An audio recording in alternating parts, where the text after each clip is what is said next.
Welcome to the Science of Success. Introducing your host, Matt Bodnar. Welcome to the Science of Success, the #1 evidence-based growth podcast on the internet, with more than 5 million downloads and listeners in over 100 countries. In this episode, we share how to face down your fears, and we uncover what happens when you do. We hear the incredible story of how our guest, Michelle Poler, spent 100 days facing down her biggest fears, and we show you what you can learn from her journey. Are you a fan of the show, and have you been enjoying the content that we put together for you? If you have, I would love it if you signed up for our email list. We have some amazing content on there, along with a really great free course that we put a ton of time into called How to Create Time for What Matters Most in Your Life. If that sounds exciting and interesting, and you want a bunch of other free goodies and giveaways along with that, just go to successpodcast.com. You can sign up right on the homepage. That's successpodcast.com. Or if you're on your phone right now, all you have to do is text the word SMARTER, that's SMARTER, to the number 44222. In our previous episode, we shared how you can be more confident when you make the tough decisions in your life, discussed how to deal with FOMO, and showed you the key to ultimately achieving greatness with our previous guest, Patrick McGinnis. Now for our interview with Michelle. Michelle Poler is a social entrepreneur, keynote speaker, and branding strategist. She's the founder of Hello Fears, a social movement that helps people step outside of their comfort zone and tap into their full potential. She's spoken at TEDx, Google, P&G, Netflix, and many more places. Her work has been featured on CBS, CNN, The Huffington Post, and many other publications. Michelle, welcome to the Science of Success. Hi, thank you for having me. Well, we're super excited to have you on the show today, and Austin is joining us as well. So Austin, what's up? Yeah, what's up, guys? It's good to be a part of the conversation, Michelle. We really appreciate the time. Really looking forward to digging in with you. I'm excited too. So, Michelle, we are huge fans of your experience, your work. It's such an important topic, and I just have this personal affinity, and I think Austin's probably the same way, for any kind of discomfort challenge. That is just my favorite kind of thing. So before we get into some of the specifics, I'd love to just step back and hear your story, the journey of how we got here and what your 100-day challenge was like and how it originated. Okay, that's a big question. So I'm originally from Caracas, Venezuela. So if you're sensing or hearing an accent, that's why. I was born and raised there. I moved to the US for my college. So when I was actually 19, I moved here and I started living a very normal life where I was checking society's boxes, the things that promised ultimate happiness. And along the way, what I realized as I was checking those boxes, and by boxes, I mean like going to college, then finding a job, getting married, I was doing all of those. And in the process, what I realized is that I was achieving comfort, not necessarily happiness. Not that I was not happy, I was not sad or anything. It was just not giving me the fulfillment that I was looking for. And so early in my life, because I even got married early, like at 23. And so I started having a lot of comfort around me. I had a really nice job in advertising. I had a nice apartment, 2-bedroom, 2-bathroom, husband of my dreams. Everything around me was working out pretty nicely. But still, I was like, something's missing because this cannot be all. I'm only 23, and what's next? To have kids, to buy a home, and then have grandkids and die? Is that it? And so I was like, I definitely want more out of my life. I'm way too young to be living with such comfort around me. So that's when I realized that my biggest dream has always been to live in New York. And I was not fulfilling that dream because I chose to get married and to settle. And so at 23, I said, you know what, I need to fulfill this dream. I need more goals in my life, more challenges, actually. And so I decided to move to New York to do a master's in branding at the School of Visual Arts. And that's when my story started to change. So I moved to New York to fulfill my dream. And I was not really fulfilling my dream because I was living inside of my comfort zone. Even in the best city in the world, even as I was living my best life, I was still trying to stay very comfortable because I was too afraid in general. I was afraid to feel fear. I learned that term called phobophobia, where you try to avoid facing your fears. And so that's how I lived for the first 25 years of my life. And then when I was doing my master's in branding, I had the opportunity to do a 100-day project. So we were challenged, all of us at the school, we were challenged to start a 100-day project of our choice. We had to choose one thing to do repeatedly for 100 days in a row. And at that moment, I knew it was the perfect opportunity for me to go after my fears, become a braver person, and change my life. So I decided to start tackling one fear a day, record myself, and put all of those videos on YouTube. And there's so many fascinating things that you went through. Some of them are, at least, and watching them, I'm sure it was difficult to go through it, but some of them are almost hilarious to watch and look at. I'd love to hear a couple of the highlights from the 100-day challenge and some of the lessons that you learned from it as well. Yeah, sure. So I started facing smaller fears. For me, they were huge. But if I tell you now, you're like, seriously, that's not even a fear for so many people. So for example, my fear number 2 was to try an oyster and a snail, not only an oyster. So something that I've never tried before in my life. I was very disgusted by it and I gave it a chance. So I did that. And I have to tell you something interesting is that this happened, the oyster challenge happened exactly 5 years ago today. So the 7th of April, that was the second day of my project 5 years ago. And now I'm doing this challenge 5 years later, rewatching all of my videos and publishing those on my Instagram just for fun and as a way to commemorate this project. So, okay, that was just a side note.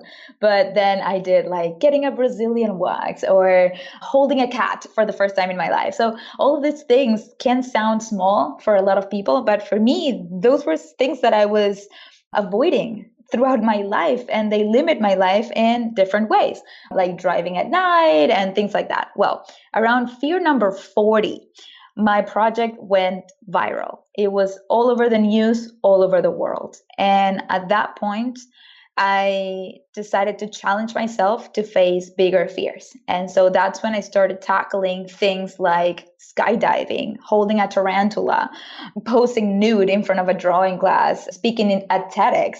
What else? Quitting my job in advertising. So I definitely started tackling bigger things at that point because I wanted to prove myself that I could actually go bigger than I thought, which these were things that I never considered before starting the project. And then by the end, this whole project turned into a movement. I had thousands of people following. I went from 0 followers to thousands of followers, millions of views on YouTube, and just transforming what was an experience and what started as a school project into a lifestyle and a career. You know, one of my favorites was the challenge of walking around New York City in a bikini. I thought that was so funny. And, you know, I love personally doing ridiculous rejection challenges and stuff like that. Tell me a little bit about that experience. Well, you know what? New York City is a great place to face your fears and find your authenticity because nobody cares. You can be doing the silliest things and people just look around and they think that you're part of the whole experience. So tourists may take a picture of you like, that time when I went to New York and this girl was walking in a bikini in the middle of spring where people are still wearing jackets and sweaters, and locals don't even care. They don't even look. I don't know if you saw this one, but I spent a full day asking for money in the street. People would not even look at me. So I thought I would feel weird asking for money. They wouldn't even see me. Every kind of crazy challenge, go to New York, nobody will care. And then you will be able to experience that. So that was funny because I was walking in my bikini and I was really surprised that nobody would even pay attention. But it was a great way to do some sort of shock therapy for sure. You know, it reminds me, Austin, of the time that we've had a couple rejection adventures of our own as well. Yeah, it's funny. We should have filmed those. And Michelle, I mean, obviously you took this to a whole nother level. Matt and I, One time we're traveling for a speaking gig and we had like a whole evening to kill at the Mall of America. And we kind of took it upon ourselves to just go out and try to get rejected as many times as possible. And one of the greatest takeaways too, I mean, there's a lot of things like you mentioned, you thought everyone would kind of stop and stare at you, but like they didn't, people go about their lives. And I think the expectation for us was pretty similar in that like, it's terrifying. We're like, oh my God, you do it, you do it. No, come on, man, come on, you do it, you do it. And then we went out and did it. And it devolves very quickly, but at the same time, it's like very fun. It's very challenging and it kind of forces you to step off. Matt, I don't want to take the story, but I know we got some free loot out of that whole endeavor. That's so funny. It was great. Let's see. I'm trying to remember all of them. So we went to a bakery that was closing down, and Matt, it was you. You asked him if we could have a free slice of cookie cake, and the lady was like, no. And I remember it because it was great. You were like, well, what's going to happen to this cookie cake if you don't give it to me? And she was like, I'm going to throw it in the trash. And we were like, well, I mean, why don't you just do us a little favor here and make our day as opposed to like throw in the trash? And she kind of looked around and was checking her shoulder, half serious, checking to see if anybody was around, and sort of like slid over the cookie cake. And it was like, score. The smallest little thing, but we ran out of there like kids, like, oh my God, oh my God, oh my God, what else can we do? And it's like jumping into a cold pool of water. Once you're in there, you're like, all right, this is a little more comfortable. What else can we get? Right. I have a quick question here. So I'm listening to your story here, and you talk about how you did all these things and then you still didn't feel like you'd pushed yourself. And one of the things you've talked about that I thought really kind of hit home with me was looking back at the challenge, you realize you're not really afraid of speaking in public or walking around in a bikini. There's bigger fears, right? So ultimately, you're really confronting 5 or 6 fears, not 100 different ones. How did you come to that realization? Like, how far were you when you realized I'm not afraid of XYZ? It's really the larger fears. And how did that change the way that you approached taking on these fears when they kind of became these big things, not just small little acts? Yeah. So when I was facing these fears, I started to see patterns in the way that I felt in the different fears. So for example, when I got a Brazilian wax, it was kind of similar experience to when I got a piercing. And so the fear is not the Brazilian or the piercing, it's pain. So that's one fear, like one umbrella that includes so many fears that are related to pain. And so I started to see these patterns later on.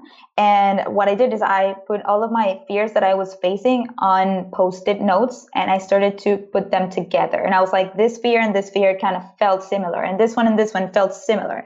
And so I started creating these clouds of Post-its, and then I was able to identify 7 clear ones that I was like, this definitely fits here, and this definitely fits here. And so I ended up discovering that I didn't have 100 fears like I thought, or 1,000 fears like I actually thought. I only had 7 fears, which were pain, danger, embarrassment, rejection, loneliness, lack of control, and disgust. That's so interesting. And I can only imagine when the light bulb went off, taking this thing that seems like 100, condensing it down to like 7 different things. How did that change the way that you approached each new task now that you kind of knew what the root cause was of your fear? Well, one interesting thing that came out of this is that I was able to understand which ones of the 7 fears were easier for me and which ones were harder. And then I started to compare them with other people. So I started asking people around, would you rather do this or this? And then, for example, if I say, would you rather crash a wedding or travel by yourself for a whole weekend? And so in my case, I would rather crash a wedding 1,000 times before traveling by myself, because loneliness is one of my biggest fears. But then some people would say, I would never in my life crash a wedding, and I would love to be by myself. So this is an interesting exercise that I included in my book, that I asked people to rank the level of fear of these 7 categories. And so for me, loneliness, like I was saying, is at the top. Pain is at the top. I really try to avoid pain at all costs, and lack of control. I think those are the main ones. But for example, embarrassment and rejection, I tend to deal with those better, definitely. I did this challenge of dancing in the middle of Times Square like no one's watching.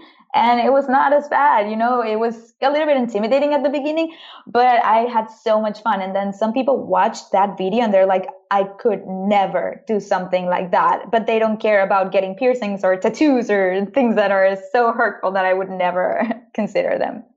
It's so interesting to me too, thinking about how you were 23, you moved to New York to take on this ambitious program, and then you still felt like you weren't pushing yourself into fear enough. But then to hear you say you were afraid of holding a cat, in my head, I'm like, wow, at the age of 23, you moved to New York. I mean, that's huge, right? People are so intimidated just into moving anywhere that's far away from home or away from school and away from friends. And then you decided, I really haven't even pushed myself to my potential right now. So I decided to take on this ambitious 100-day challenge. But then the cat thing strikes me. So, obviously you've identified your fears and everything, but I think what it really sheds light on is something that can be just so mundane. I mean, there are people that pet cats every day, first thing in the morning, right? Can also be a huge fear for someone else. So I think by showing the vulnerability of what your true fears are and not saying, oh, it's all got to be good content for YouTube or it's all got to be something like absolutely crazy, but by really shedding light on those innate fears inside of you that aren't common to everybody, it really made the whole thing a lot more impactful. How was that journey kind of diving into these small things like trying an oyster, trying a snail, petting a cat that really were just unique to you, but ultimately really struck a chord with the world at large, obviously based on the traction you got? Right. When I went viral, I was doing those kinds of fear. I was not doing the huge fears. And I think that is exactly what resonated with so many people. Because if I put the obvious fears in there, I'm facing my fears, but everybody has those fears. Actually, you should have those fears. You should be afraid of holding a tarantula and doing skydiving, and because, death, it's a possibility if you're not careful. But those other fears were limiting my life. For example, actually in college, I lived with two cats because I had four roommates and they had two cats. And that was limiting my life a lot. Like I wouldn't go to the bathroom if the cats were there, or if they would walk on top of my cereal, I would just stop eating and do something else because I wouldn't touch them. I was afraid of them scratching me. In my head, the fear was so big, they would hurt me. And when I tried just petting the cat during the project and holding it, the cat was so sweet. And I was like, seriously, I've been missing out on this my entire life because of my fear. How irrational is that?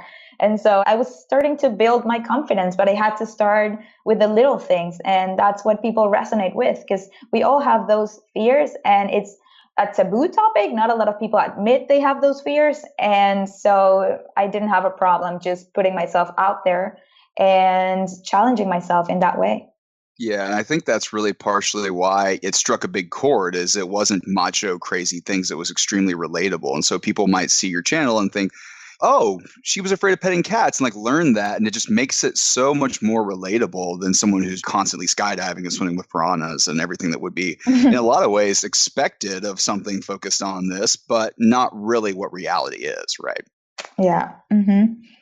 Yeah, I think that's such an important point, and it really comes back to the art of facing your fears and getting uncomfortable. And it's this idea that it's not about doing crazy stuff. That's fun and it's cool and it's great for YouTube or whatever, but it's really about this daily battle every single day in the mundane, everyday stuff that you experience to realize those fears that are coming up and face them. That's such an important piece of it.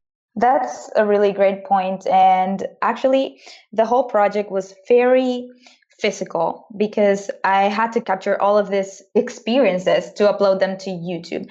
And after I was done with the 100-day project, I focused more on fears or challenges that you can't necessarily capture on camera, but that are so life-changing. For example, asking for a raise at work, right? A promotion. That is a huge fear a lot of people have to face if they want to get somewhere in their careers.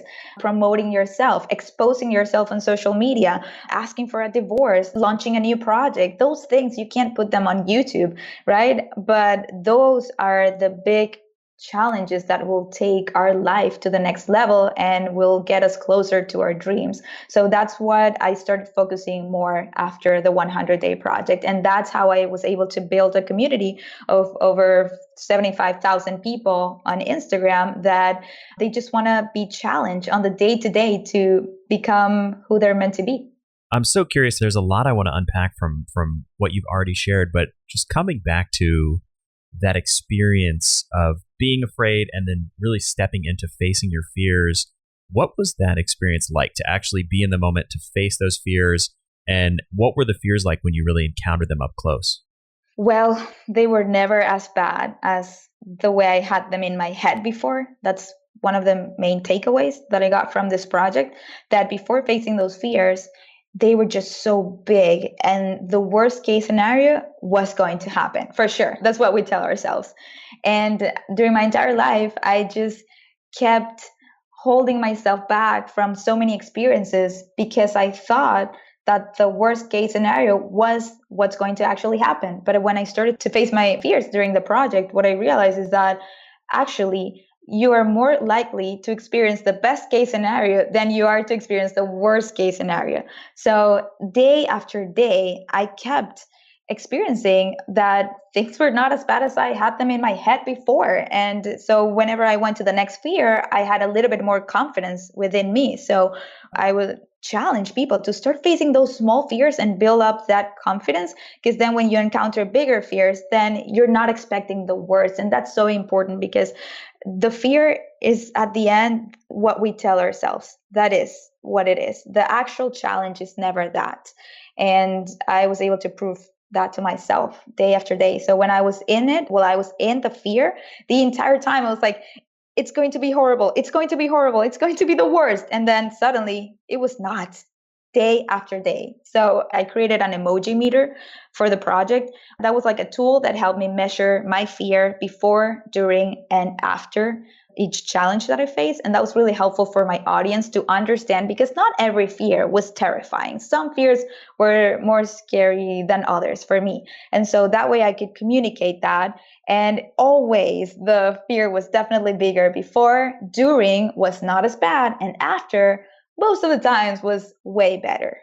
Such a great piece of perspective. And as someone who's faced down hundreds of fears, literally, you just have such a good insight into this, that the battle with your fears really takes place beforehand and not during the actual fear-inducing experience itself.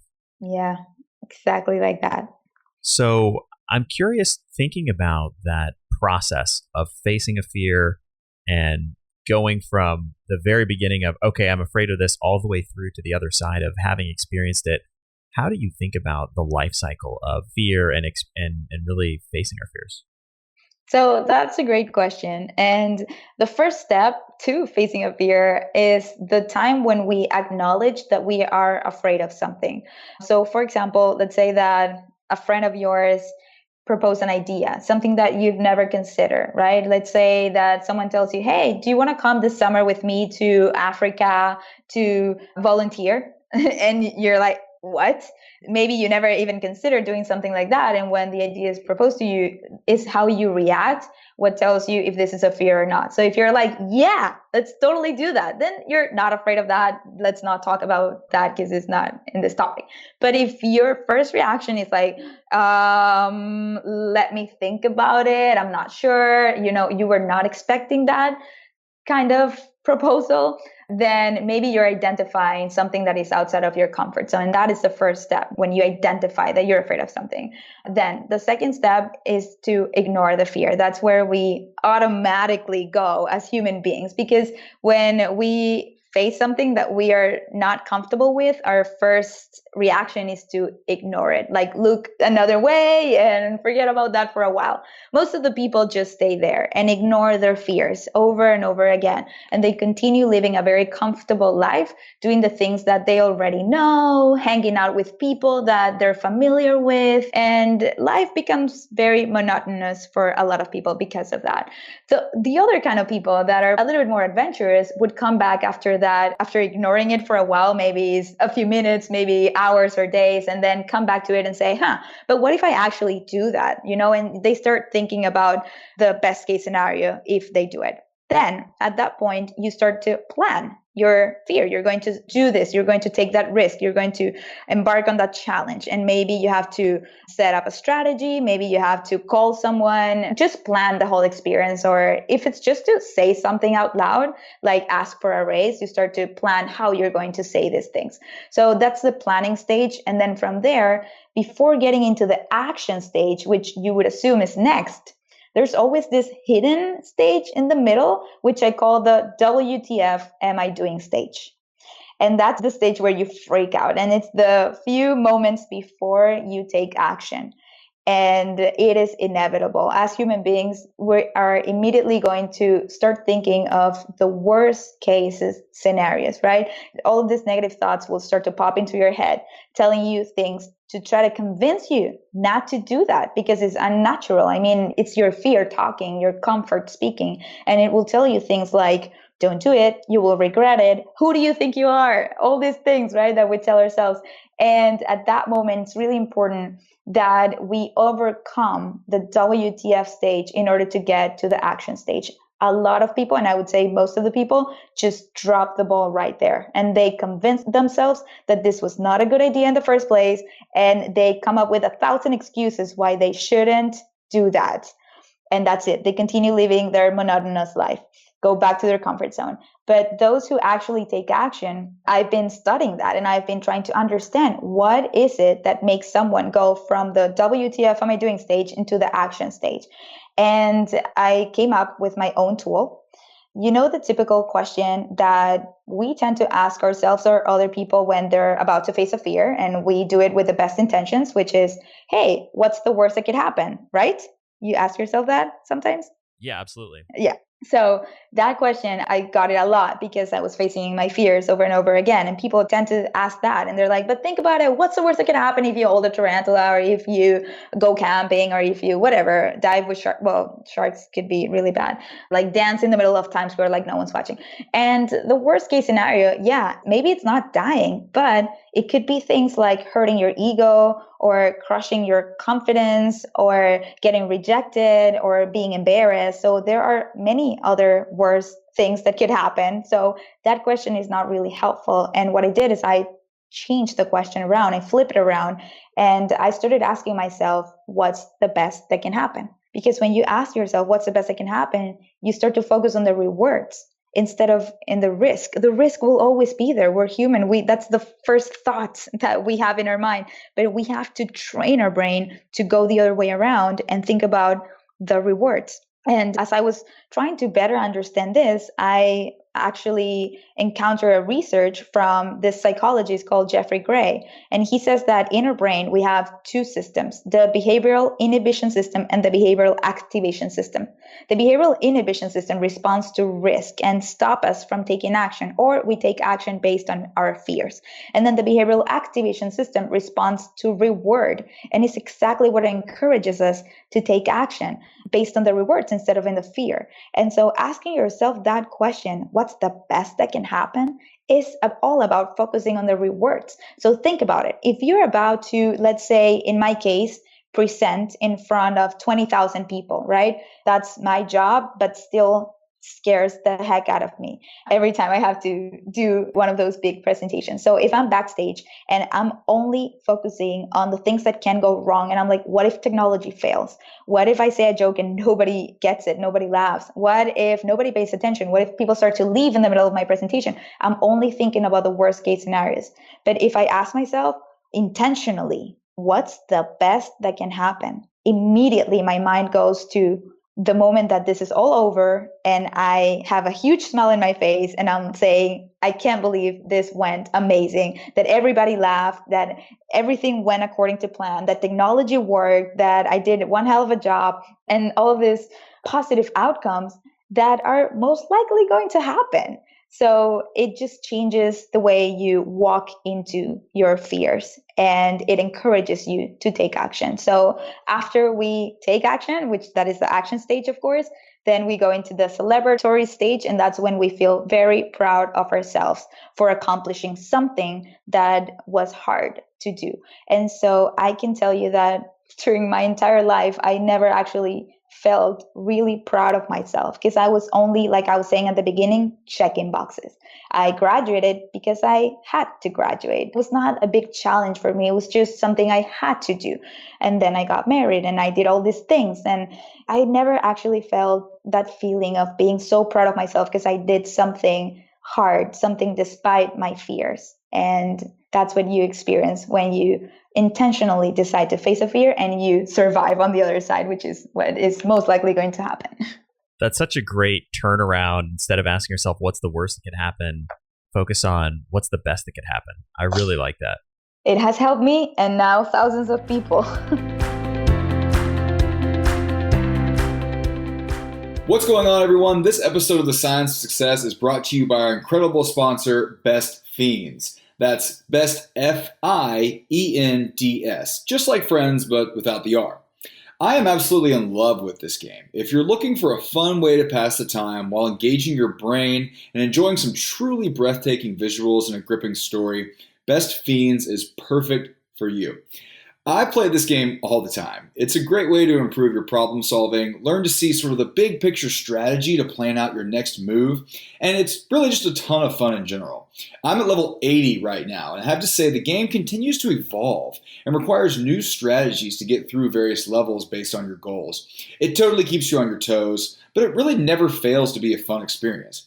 The game is also being updated monthly with new levels, specials, and events for players like us to enjoy. Check it out now and download Best Fiends for free on the Apple App Store or Google Play. Engage your brain with fun puzzles and collect tons of incredible characters. Trust me when I say, with over 100 million downloads, including myself, this 5-star rated mobile puzzle game is an absolute must play. Now remember, that's Best Fiends, just like Friends, but without the R. Best Fiends, Fiends. Check it out today. The other piece that I think is so important that often gets neglected or almost goes unseen is that WTF am I doing stage. And it's so easy to gloss over that and think you're going to plan to face a fear and then next thing is you act on it. But really you have to go through a lot of mental anguish, and in some cases, and maybe in most instances, the hardest part of the battle is really that particular stage and fighting through all of the worst case scenarios and everything that's going on in your head. That's exactly what I was saying. Yeah, like it is the worst part and it's the turning point. You either surrender, I guess, to your fears at that point and you let them win the battle, which is what happens most of the times. There's so many examples, like people that are in, for example, marriages that they're not happy with, but they just go to that thought when they're about to maybe change their life and ask for a divorce, but they are like, no. They start thinking, what's the worst that can happen? I'm going to be alone. I'm not going to find anybody else. Then I have to hire lawyers and go through all that hassle. Let's just stay as I am. But in that moment, it's the turning point where if you think all the positive things that can come out of this situation, if you decide to take action, and how much better your life can be if you decide to have the courage to do that, then everything changes. It's that turning point.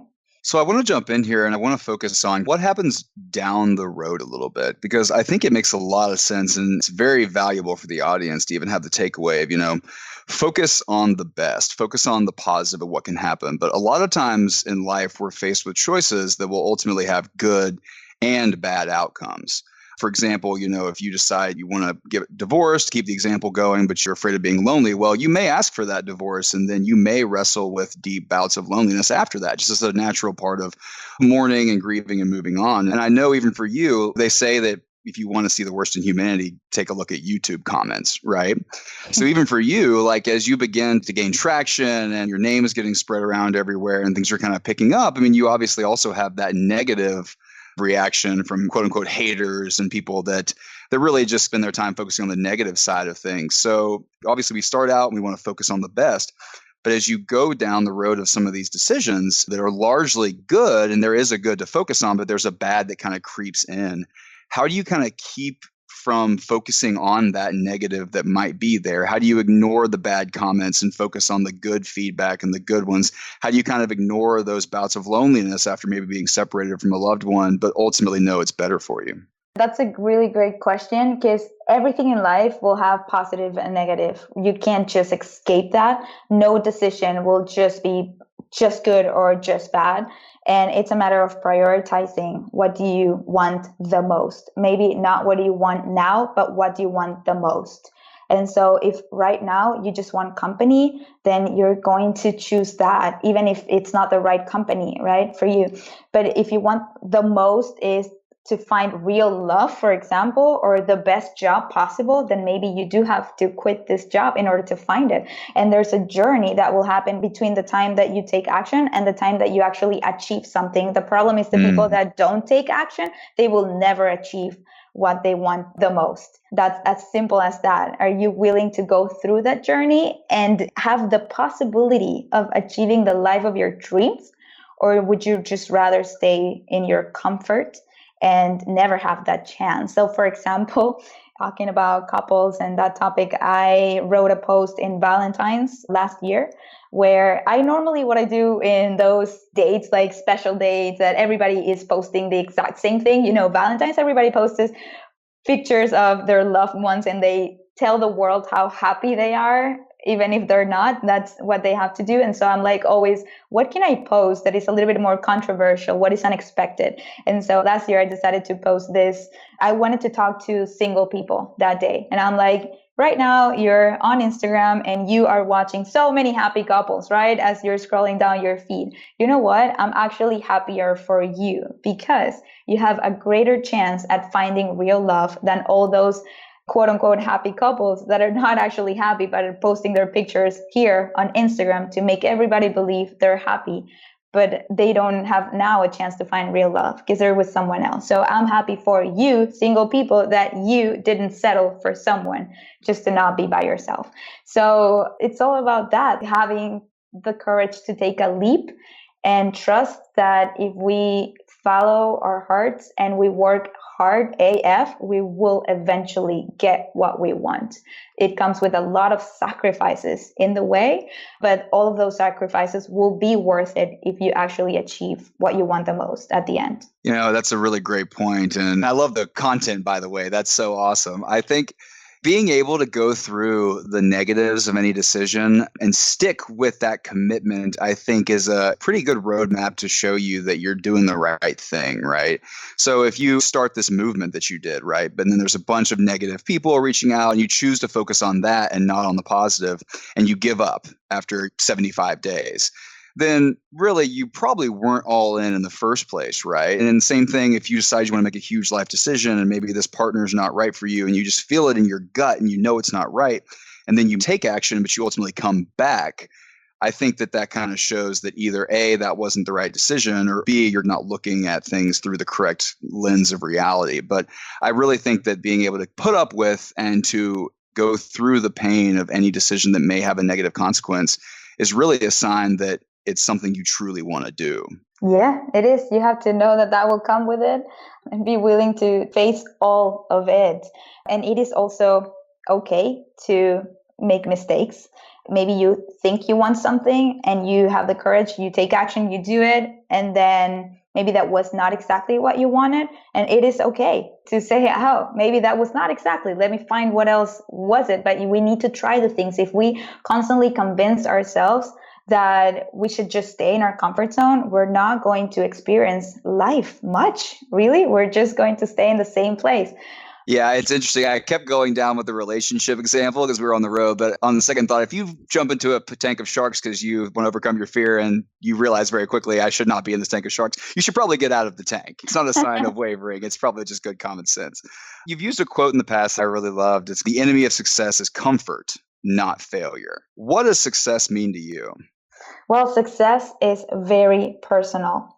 Everybody should have their own definition of success. And I feel like that's something that they should be teaching us as we grow up, because when we're growing up, the whole world tells us what success looks like. It tells us that it's related to money and love and fame, perhaps, and stability. And then we grow up with certain ideals that might not be true for everybody.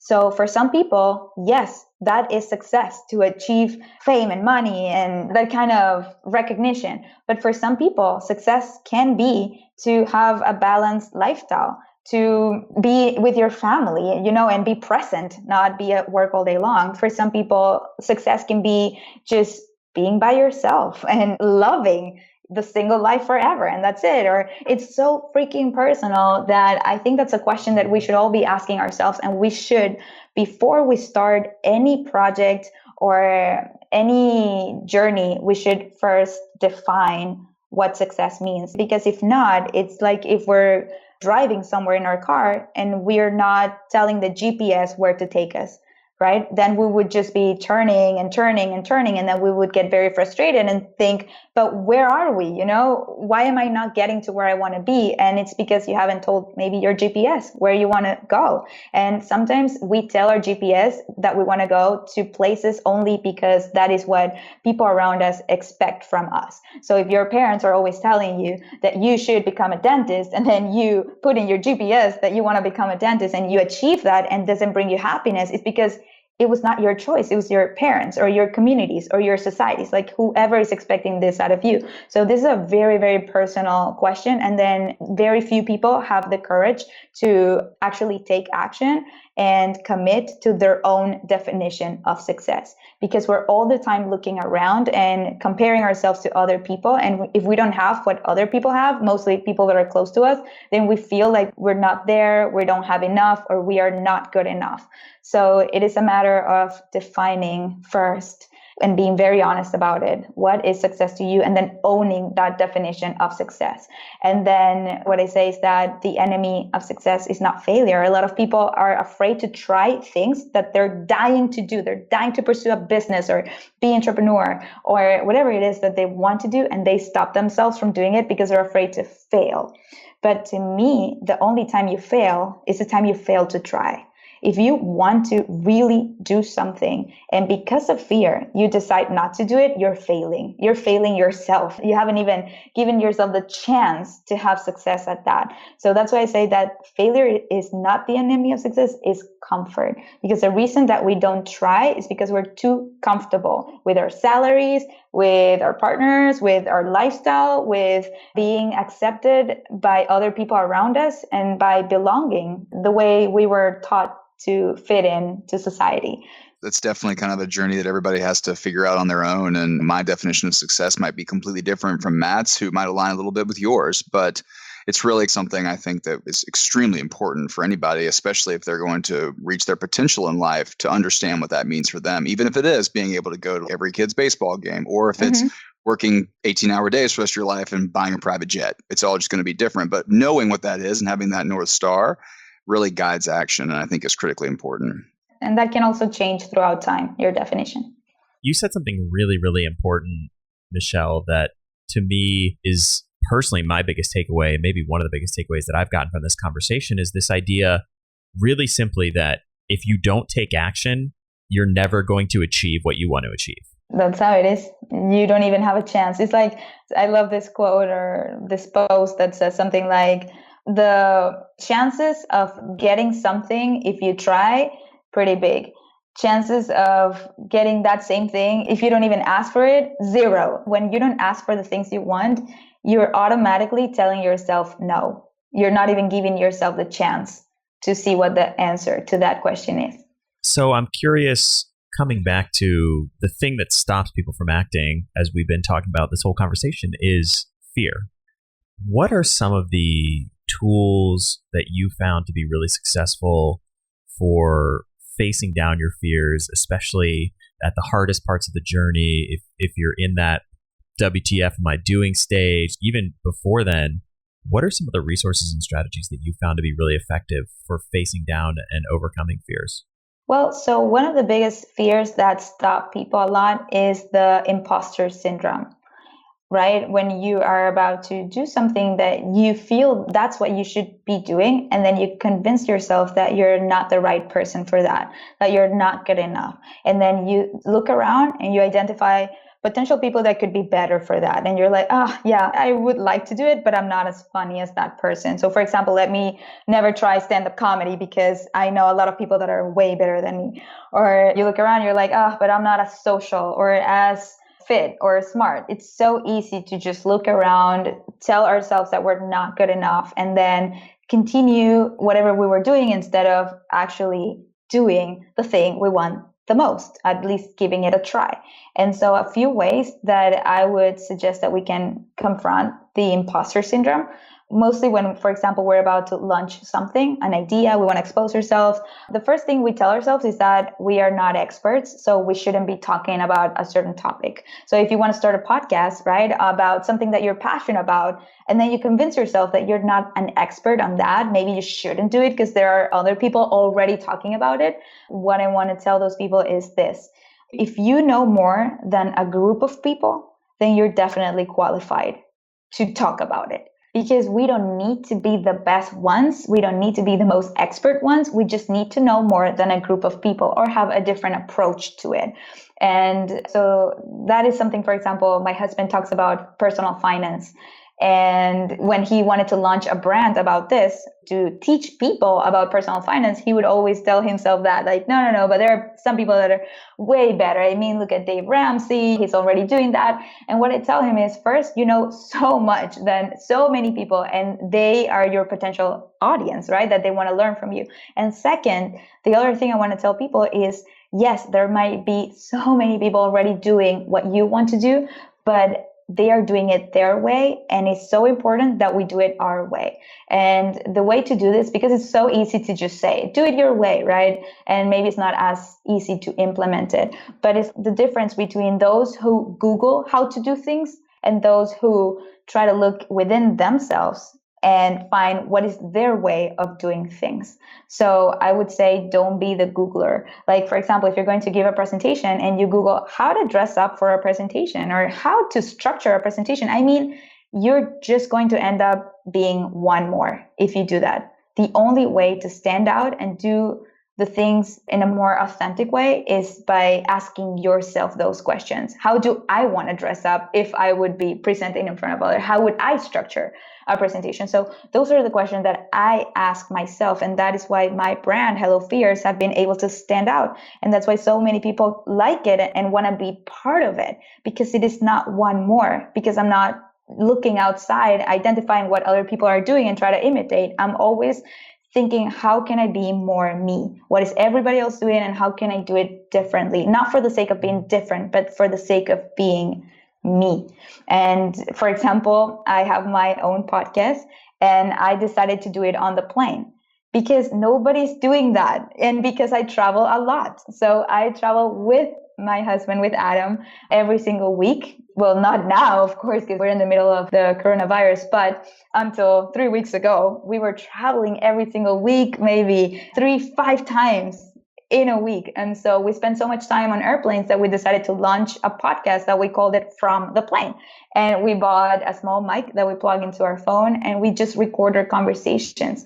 And people are loving our podcast just because it's so different and because we're not trying to be perfect. We don't care about perfect audio or people not talking. We have people talking all around us. We have babies crying. We have people sneezing. And that is exactly what makes our podcast different and special and more authentic. So it's a matter of looking inside and searching for those questions within yourself instead of in Google. The perspective of not worrying about being perfect and giving yourself permission to fail, having some self-compassion, to me, that's such an important piece of dealing with your fears. But it's interesting because I've always found it to be a little bit of a paradox in the sense that the best way to conquer fear is just to start facing your fears, because as soon as you do that, you realize that your fears are ghosts. They're not real. It's not as bad.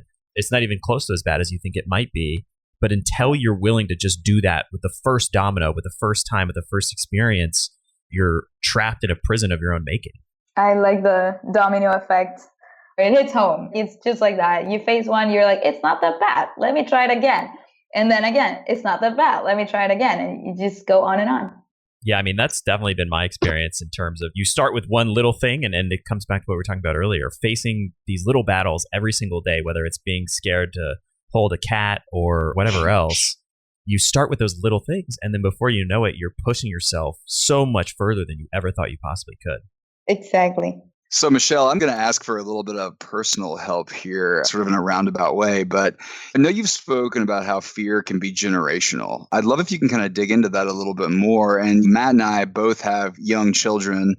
I'm curious to know, how as a parent, can we overcome the urge to instill the same fears that we had or that we might have in our kids? Well, that's a great question, and definitely yes. And I have to say first that I am not a parent, but I am a daughter, and I experience how my grandparents carried on their fears to my mom and then to me, because my grandparents come from the Holocaust. So they are Holocaust survivors that moved to Venezuela in the 40s, late 40s after the war, early 50s, not sure the year. And then they had my mom. And then they raised her with so many fears from the war, because the worst that could happen is exactly what happened to them.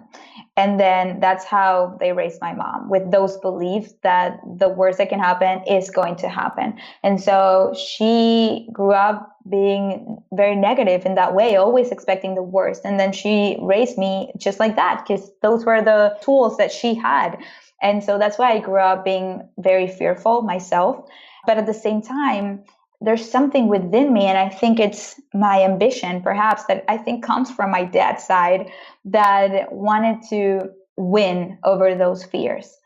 And now I realize that my mom, the fact that she never faced a fear in front of me, is exactly what made me choose again and again not to face my fears for the first 25 years of my life, because I was too comfortable, and I was like, that's easy. You just say I'm afraid of it and nobody bothers you again with that. Cool. So I started using that too much in my life. So for example, my friends went backpacking through Europe, and I was like, no, I'm afraid of that. And they're like, okay. And they just went without me. I never went camping. I missed out on so many things growing up because of that, because I was imitating my mom's behavior. And now what I've been studying this a lot and trying to understand how that works, because it is not about not facing your fears in front of your kids. And it's also not about pretending to be fearless. If you as a parent don't want to show your fears to your kid, and you're always pretending that you're not afraid of anything, so they shouldn't be, then they won't be able to relate to you, because fear is so natural and they will experience fear. So I think the best thing you can do is to acknowledge their fears and to acknowledge your fears, and then face them together.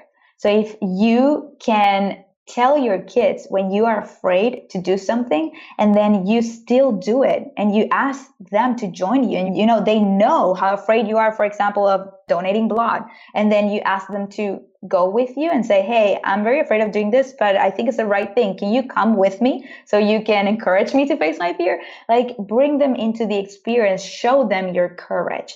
There's nothing more empowering than that. That's what I did with my project. I was not really trying to inspire anybody as I was facing my fears on YouTube. I was not telling people, you should go face your fears. I would never say that. I was just being terrified on camera every day, facing my own fears. And that is exactly what inspired people to go after their own fears. And that is what I plan to do with my kids once I have kids in my home. Yeah, I think that's so powerful. And I mean, I love the idea of acknowledging the fear together and then bringing someone into the situation. In this case, obviously, we're talking about a child. But I think weirdly, I'm thinking back into my life, things that I did with my parents that I might have been afraid of at the time, and things that we did together. And weirdly, there are a lot of the things that, despite being really young, I actually remember. And I think that's because I was part of that experience. Yeah. Totally. And for example, my mom tells me things like, but Michelle, I always told you to go face your fear. Like, I always told you to go pet the dog and sleep at your friend's house, all these things. I'm like, yeah, you told me all of those things, but I never watched you face one of your fears. So what are you actually telling me with your actions? Yeah, that's huge. So for somebody who's been listening to this conversation that wants to take action, face their fears, to begin this journey in some way, what would be one action step that you would give them to start down that path? I would say to find an accountability partner, because it's really hard to do this on your own. It doesn't have to be your spouse. My husband's Adam, and we work together. We do everything together. And they're like, do you need an Adam to face your fears and build an empire and do all these things that you're doing? And I'm like, yeah, you do. It doesn't have to be your spouse. It can be a friend. It could be a business partner. It can be your parents. It could be your sister. It could be anybody that wants to be there for you, someone that wants the best for you, and someone that wants to see you succeed more than they want to take care of you. Because also we have those people in our life that, for example, when I told my mom that I was about to face all of my fears, she was like, no way, no, I don't allow it. And I'm like, I'm not asking for your permission. I'm letting you know I'm facing my fears and I have the support of my husband to do it. So I want to become a braver person myself. So I'm doing this for myself. I'm doing this for my future kids. I'm doing it for my spouse, and I'm doing it for you as well. Because my ultimate goal was to also encourage my mom to be braver. And I'm so proud of her right now for all of the fears that she's been overcoming because of me and my inspiration. So the advice that I would give people is find an accountability partner, someone that is there for you when you are way too afraid to take action. So it is scary to share our big dreams with other people and our big plans. But if we don't do it, then we're more likely to not take action. We're more likely to regret it before we do it because nobody knows. It's just us. So yeah, I think we don't need to do that. And that's it. That's what we tell ourselves. But if more people know about it, people that want really to see you succeed, then they will be there to push you and make sure that you don't feel alone and that they encourage you when you need it the most. So that is a good idea always, to have an accountability partner. And then the other one is to have a higher purpose, higher than yourself. So maybe you're doing this for someone that you care so much about. So for example, I face my fear because I wanted to become a braver mom whenever I have kids. So that is like a greater purpose other than just myself. Those are my two advices that I would say that they're very helpful. And Michelle, where can people find the book and your work online? Well, you can find me on Instagram. I practically live there, and my handle is Hello Fears. I post content daily. I challenge my audience daily, and I challenge myself also and share those experiences with people, because there's, like I was saying, nothing more encouraging to see someone else face their own fears and lead by example. So that, and then if you want to find the book, go to hellofearsbook.com and you'll find all the information that you need there, but it's on Amazon and everywhere where books are sold. Well, Michelle, thank you so much for coming on the show, for sharing your journey and some great wisdom and really good insights into facing your fears. I don't know about you, Austin, but I really enjoyed this conversation. Yeah, absolutely. I mean, so applicable for the audience. Michelle, I mean, much continued success. Obviously, we recommend everybody go check out the book, but this was a very interesting, entertaining, and very actionable conversation. So keep up the good work. I think the world needs people like you out there. Thank you so much. I really enjoyed the conversation too. Thank you so much for listening to The Science of Success. We created this show to help you, our listeners, master evidence-based growth. I love hearing from listeners. If you want to reach out, share your story, or just say hi, shoot me an email. My email is matt@successpodcast.com. That's matt@successpodcast.com. I'd love to hear from you, and I read and respond to every single listener email. I'm going to give you 3 reasons why you should sign up for our email list today by going to successpodcast.com, signing up right on the homepage. There's some incredible stuff that's only available to those on the email list, so be sure to sign up, including an exclusive curated weekly email from us called Mindset Monday, which is short, simple, filled with articles, stories, things that we found interesting and fascinating in the world of evidence-based growth in the last week. Next, you're getting an exclusive chance to shape the show, including voting on guests, submitting your own personal questions that we'll ask guests on air, and much more. Lastly, you're going to get a free guide we created based on listener demand, our most popular guide, which is called How to Organize and Remember Everything. You can get it completely for free, along with another surprise bonus guide, by signing up and joining the email list today. Again, you can do that at successpodcast.com, sign up right at the homepage, or if you're on the go, just text the word SMARTER, SMARTER, to the number 44222. Remember, the greatest compliment you can give us is a referral to a friend, either live or online. If you enjoyed this episode, please leave us an awesome review and subscribe on iTunes, because that helps boost the algorithm, that helps us move up the iTunes rankings and helps more people discover the science of success. Don't forget, if you want to get all the incredible information we talk about in the show, links, transcripts, everything we discuss, and much more, be sure to check out our show notes. You can get those at successpodcast.com. Just hit the show notes button right at the top. Thanks again, and we'll see you on the next episode of The Science of Success.